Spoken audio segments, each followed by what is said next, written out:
Sa mandated ni sila sa national office ni sila Bombo Marco. Bali, national ang ilahang agency. Ato ning karon si Ma'am Maria Luisa Chula Bombo Marco para sa tawag. Kuya, huwag mo na kukuha sandali may ginagawa ko. Gamay na kasi inaano mo na ako nag-email ako eh. Na pa siya gamay na trabaho mo Mark. O niya diri atong pag-observe sa silang office Bombo Marco ni sa katadiri. So far walay mga cracks usab nga itong nakitaan. Pero doon yung mga parte diri sa ubos ng bahin sa mga building. Doon yung mga nag-occupy sa mga pasyente sa Cebu City Medical Center Bombo Marco sa tuang pagsaka. Pero so far ang ilang mga transaction diri ang ilang pag-opisina. Maura gyapon ang ilang pag-opisina Bombo Marco na gamay lang itong ako na patutunin na biyon si Ma'am si Superintendent Senior Superintendent Hachula Bombo Marco milabot ni ining kinilaging si Mayor Michael Rama. Doon na gid siya plano. Sanglit gusto lagi nga mapalhin ba kay kini kong building nga Bombo Marco sa itong mga minoran plano ning gamiton ang maong building sa BFP Bombo Marco. Bombo Marco. Yes, pakuha mo yung paprint mo nga yung letter ko kay secretary tsaka yung ejectment order. Nagkuha pa sila o lahat yun pakuha. Letter Bombo Marco, mga dokumento. Mga dokumento Bombo Marco i-prepare for usap. So, yes Bombo Marco?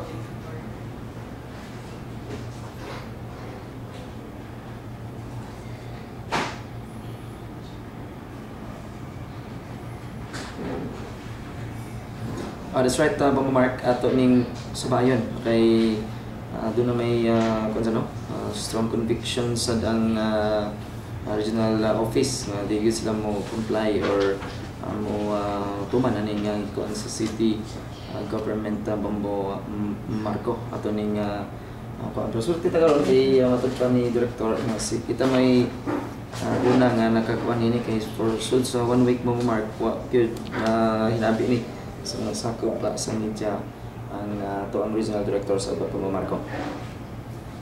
Standby rin tayo Bombo Marco yung magpapagkaroon si director. Doon mga dokumento ko ikuha si Maria Luisa Chula Bombo Marco regional director. Yung ejectment order niya. Doon may ejectment order pa.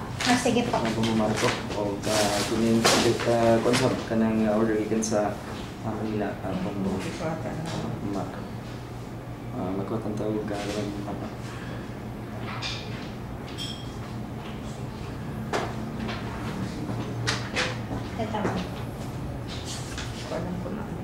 hindi pa ito na-purchase hindi pa kasi napindot ko pero hindi lumabas eh. Opo.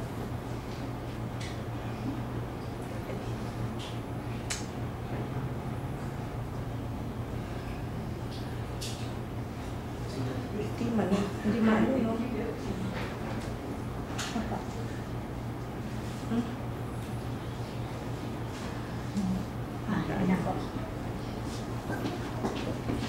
Sige po. Okay. Yes, Bombo Marco. Ito na makauban si ang antiko sa Regional Director sa Bureau of Fire Protection sa Region 7 si Senior Superintendent Maria Luisa Chula Bombo Marco. Ito na yung pangutanon na kung sila nila about aning conflict karon tayo sa city o sa regional office. Ma'am, kung sila yung Excuse me po, ang Tagalog. Kaya pwede tayo mag-English pero Bisaya. Hindi po ako marunong masyado. Okay. Ma'am, ano po yung reaction natin sa kautusan ng ating Honorable Mayor sa Cebu City? Ano po ba yung sinasabi niyong kautusan niya? Pakilinaw nga po. Yung kautusan po ni Cebu City Mayor Michael Rama is to locate this building to transfer to another place, ma'am. Kailan pa po ba yung order na yan? 1 week ago, ma'am. Okay, that is verbally, right? Okay, ikwento ko na lahat, no? So, on the onset of the 7.2 earthquake last October 15, so we accommodated all the patients. So, doon sa kabilang Cebu City Medical Center. So even our firefighters assured them to accommodate the pahina yung apparatus floor ko, even the chapel, the tennis court, kasi we have a mandated task at saka talaga siguro talagang matulungin kami mga bumbero. So lalo in times of disaster or man-made or either man-made or natural disaster. So I was in Manila, admitted in the hospital. So that was October 15, 16, 17. And the overseer, I designated Superintendent Ismael Codilla as the overseer since he's the most senior and the provincial fire marshal of Cebu Province.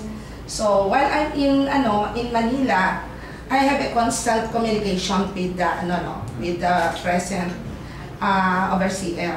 So I've learned na in-accommodate, nagkaroon ng lindol, pero kahit nakaswero ako doon, monitoring pa rin ako.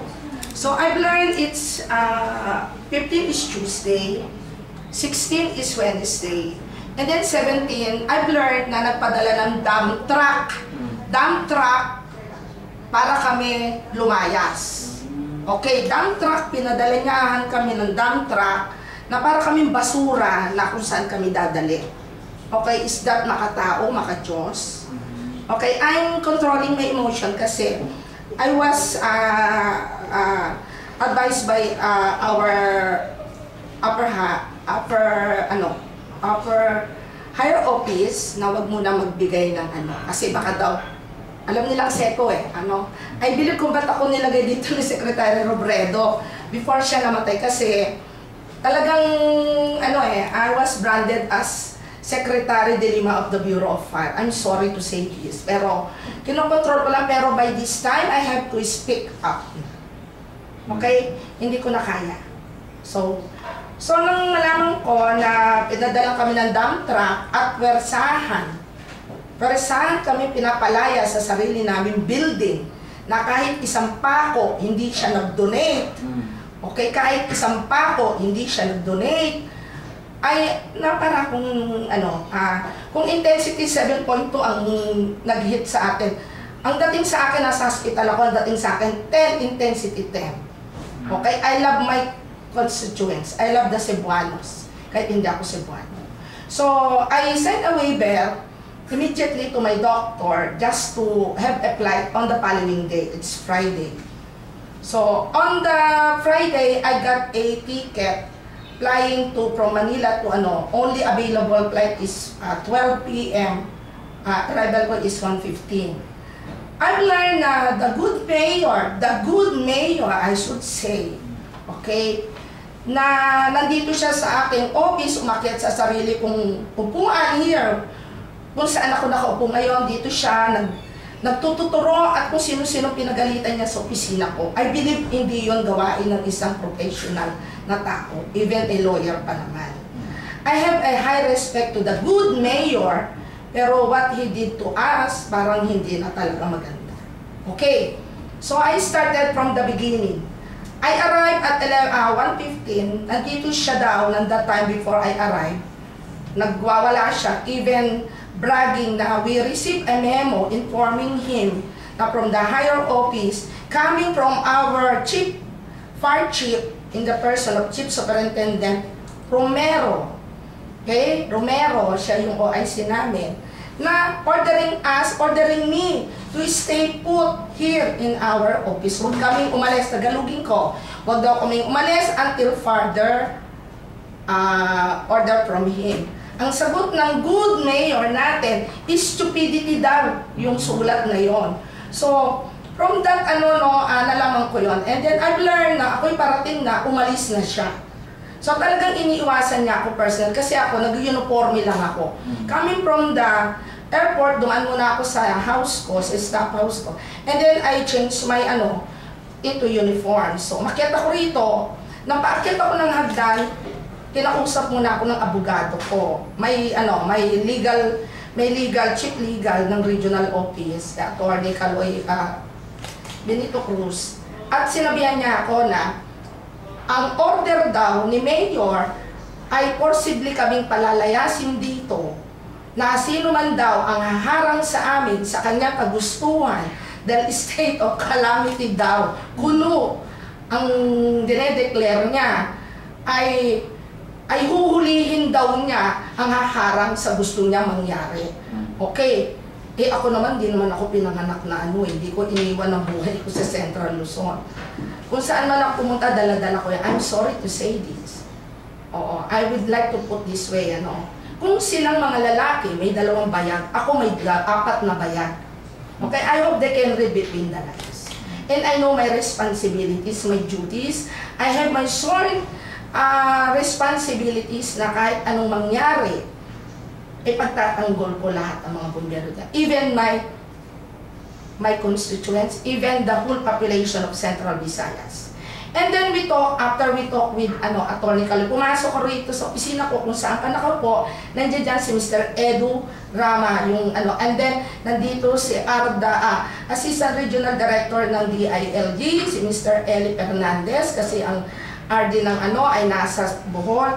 And then nandoon nakaupo sa kabilang kanan ko ang ating Chief of Police, si Superintendent Romana. Okay. Nandoon si Colonel, sa harapan ko si Attorney Caloy, ang aking legal, ang aking PIS ng provincial, si FO2 Wendell, and then Villanueva, and then ang aking overseer, and then aking provincial marshal, si Superintendent Codilla. We talk, and then sabi ko, nagpakilalahan kami, ang sabi niya ni Mr. Rama, ma'am, ganito-ganito kasi kailangan namin ng ganito, ganon-ganon.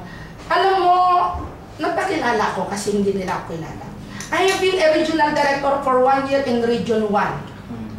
I have been a regional director in Region 3 for 4 years. And now, I'm now assigned in Region 7 for almost magti 3 years na ako.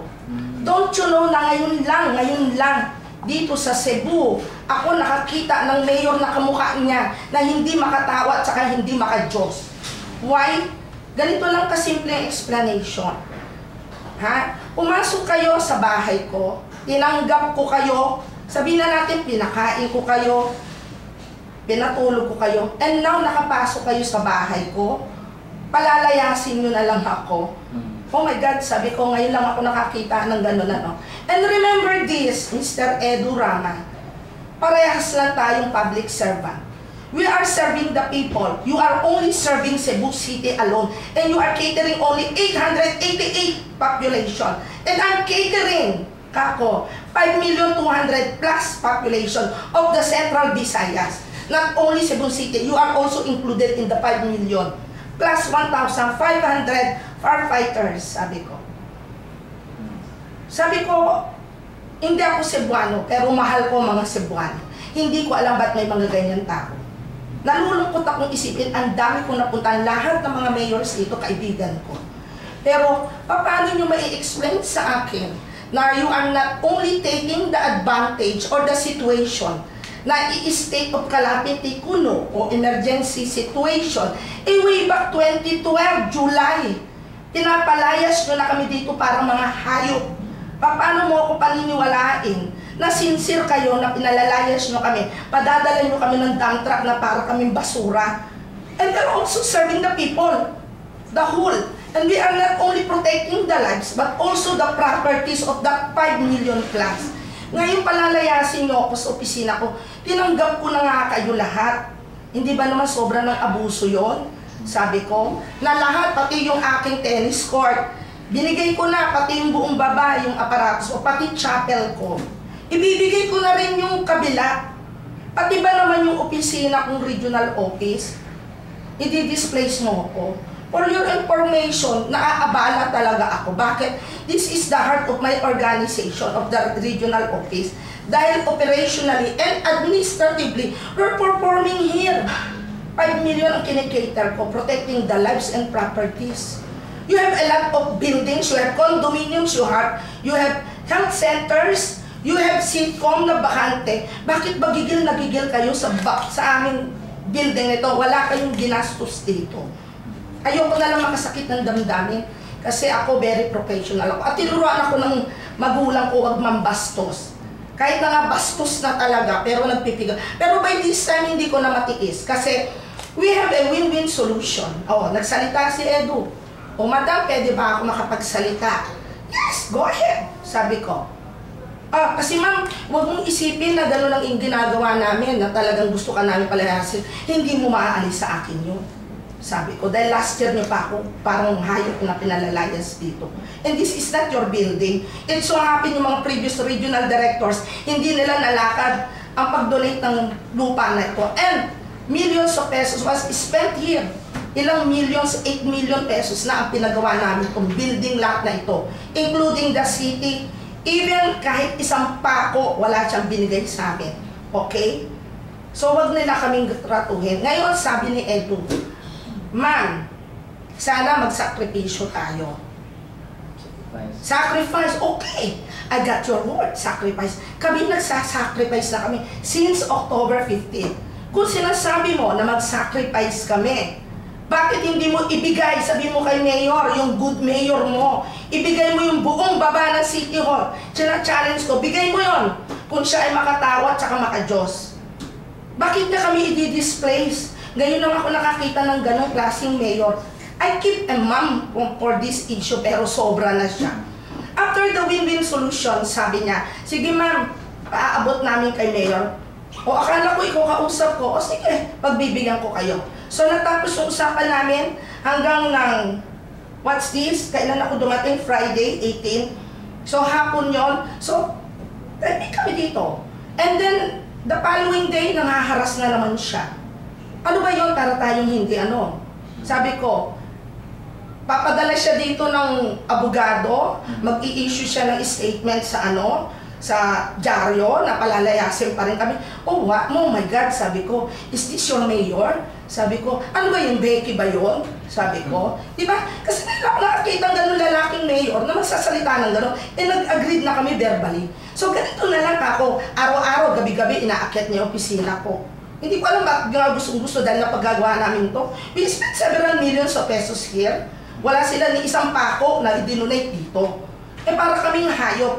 Talo pa namin ang informal settler na wala kaming due process at wala kaming relocation. Excuse me, kung mabibigyan niya kami ng kasing laki nito na building na kinpilit niyang kinukuha yung building na ito, tatanggapin namin taos-puso. Pero kung ilalagay niya ako sa Abiliana na gusto niya ako, doon ako sa sports complex, I'm sorry. Ibigay niya yung City Hall, gawin niyang kasalanan ko ba? Na ampaw ang ginawa nilang building na ano, ng ospital. Ngayon, itong building namin, na matibay ang pagkakagawa namin, kukunin nila. Kasalanan ko ba na marupok yung mga materyales na ginawa nilang hospital nila? Tinanggap namin sila, pero yung sobra naman yun, napalayasin kami rito. Lahat na parang hayop. Hayop ang turing niya sa amin, hindi tao. Yan ang gusto kong parating sa kanya. And then sinabi ko, challenge ko, sabi mo much better, magsulat siya. Kasi puro siya verbal. Nang kinukunan siya ng PIS ko, ng mga documentation dito, nagalit siya. Dinadelete niya lahat. Bakit? Natatakot siya. Kasi alam niya, abogado siya, mali ang ginagawa niya sa amin. Sabi ko, subukan nilang hawakan ako, i-demand ako sila ng sexual harassment. Ganyan ako katibay, hindi ako alis dito, iniris ko ang buhay ko na may sakit akong lumipad papunta rito. At hindi ko iniwan sa Central Luzon. Dala-dala ko hanggang Central Visayas. Para tingin nyo yan sa mabait ng mayor. I see, okay. Thank you. Magmamahal ko mag si Superintendent Regional Director na sa ito ang Bureau of Fire Protection Region 7, si Ma'am Maria Luisa Jula. Last point, Ma'am, with regards, ganyan, nagsasalita si Mayor na nagkano siya na mag-file talaga ng kaso. Anong reaction niyo, Ma'am? Ay, mas much better yun. Siguro nakita niya hindi niya ako kaya. Kasi hindi niya ako pwede, lagi niya akong hinaharas. Kalalaking ng tao, hindi ko nga alam kung Becky siya eh. Kasi tatakot-takutin niya ako, hindi niya ako kaya. Kahit sabihin niya pag state of calamity siya. He using this situation. Kasi last year niya pa kami pinapalayas. I'm sorry, hindi kami aalis dito. Okay, mas mabuti pa nga talaga, at least gamitin niya yung legal. Kasi ako, handa ako sa legal matters. Mas maganda yung kaysa kabaklaan ang gagawin natin. Hindi siya makatao at maka-Diyos. And please, okay, wag niya akong gamitin o wag niyang gamitin ang Bureau of Fire Protection para magpasikat o para sumikat. Excuse me. Okay. Thank you, ma'am. Thank you very much for the time. Ang pamamarko mo to si pamalikon si Bureau of Fire Protection Region 7, Region Director, Senior Superintendent Maria Luisa Hachula pamamarka. Si atong Region Director pamamarka medyo busy siya pero kita time pamamarka kaya gitupag point by point ang kining karon ni si City Mayor Michael Rama. Pasabot ni explain ni Regional Director, yes mo Marco? Hindi akong gamitin para magpasikat. Si Regional Director mo Mark, staff na to mo Marco, gamitin kay matupad niya minimal ang ano, karon ba siya tingog mo Marco? Sa 1 week ako na nahimik ka. 1 week siya na nahimik mo Marco. Kaya sobra na siya, abusado siya, Becky siya.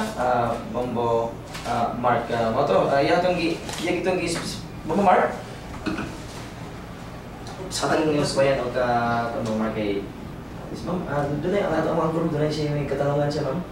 Pwede siya ma-interview si Bombo Mark. Siguro naman naka-record sinabi ko lahat, di ba? Dito ma'am. Okay, hello. Opo, narinig niyo po yung mga pinagsasabi ko po? Opo.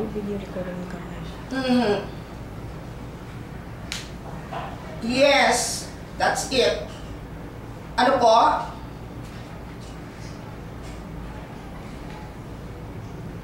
Yes, nagsabi siyang stupidity daw yung memo ng aming fire chief. Hindi daw niya papansinin yun at ipakukulong niya daw lahat ng haharang sa gusto niya. Yes, pinagduduro niya ang becoming a mayor. Hindi niya ako kaya ha. Bastos siya.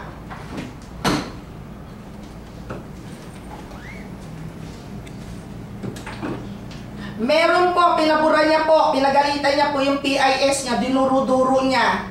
Hinaras niya po, kababaeng tao ang aking PIS.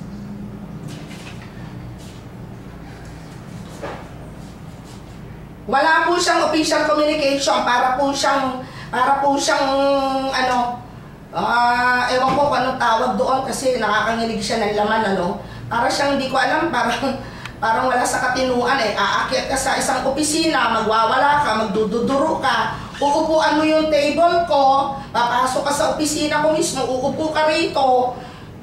Siguro naman kabastusan yun. Tapos magagalitan niya yung mga tao ko, iipunin niya yung tao ko. Ngayon ang alam niya dumarating ako, umalis siya. Anong ibig niya sabihin? Oh, di ba?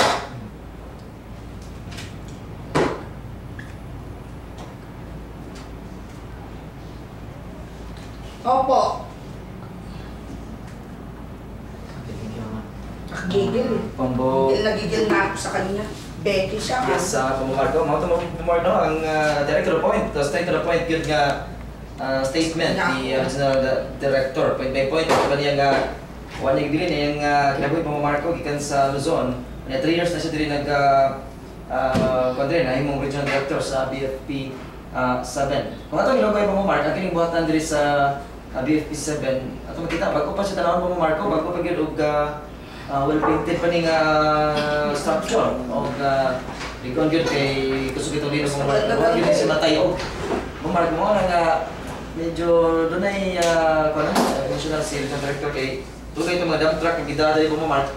Kaya wala ko basta pahawaon nga dili sa mga formal settlers mo Marco. Onya gani kuan nila isip usa ka public servant ila gitong welcome ang mga pasyente sa CCMC, ilang gitabangan ang maaari diri. Pero hasta ilang office, Mark, ilan ang i-take over ni Mayor Michael Rama matod pa nga gani ang ilang i-feature at ibok ng Central Visayas sa Cebu City Mayor Michael Rama is pila lang ang iyahang constituente Bombo Marco. Hawas na Bombo Mark? Usado yan. Matulang ko na siya. That's right, Bombo Marco. Yun ang minihasad mo sa akin.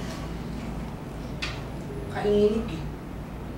Ano, nilabas ko na, naiinis ako eh. Tinitimpi ko eh, 1 linggo na. Kala mo, nagpapasikat. Huwag na nga gamitin ng bureau para magpasikat.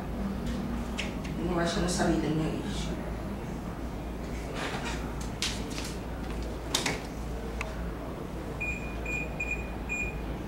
Okay, atong nga sa kinabi Bomart atong i-resolve yun ni Mayor Michael Rama ang ilang atos ba yan, nagamay lang ito pa lang. Ma'am, sa pagka tinuod ma'am nga ni Alice Mayor? Oo, sabihin mo totoo.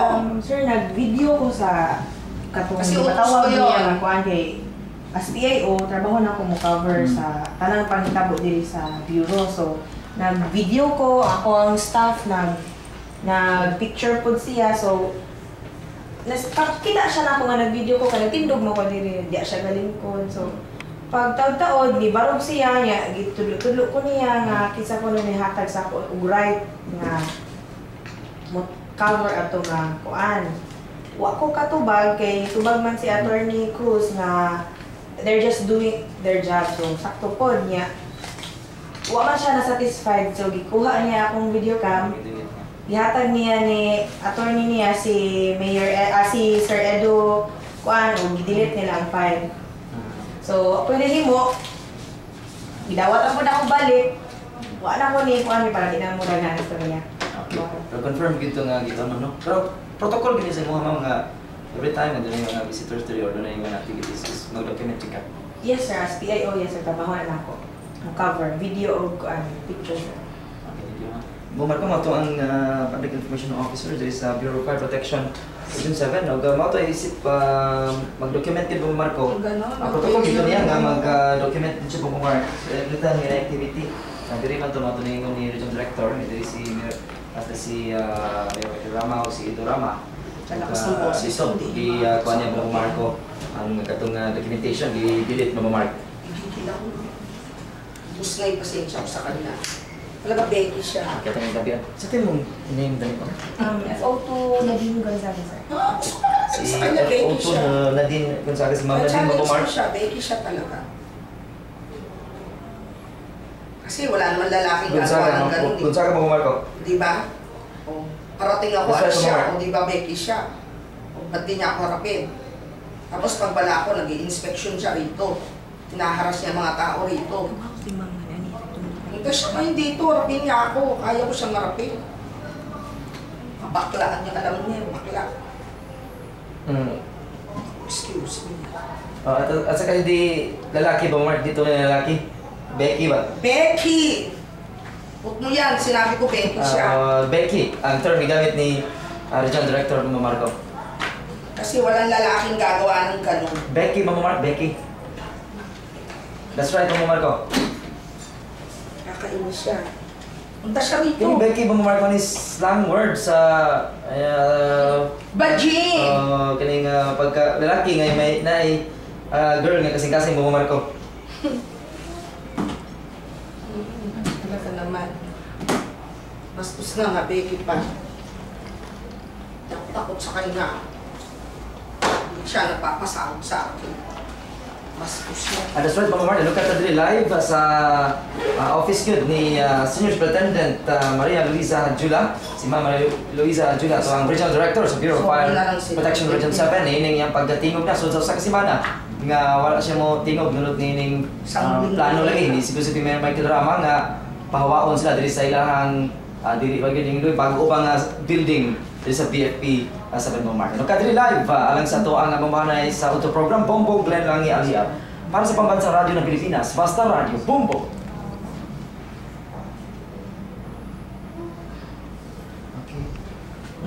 Oo, ay nako, at least ikaw swerte ka. Dahil ko nirelease yung asap ko. French.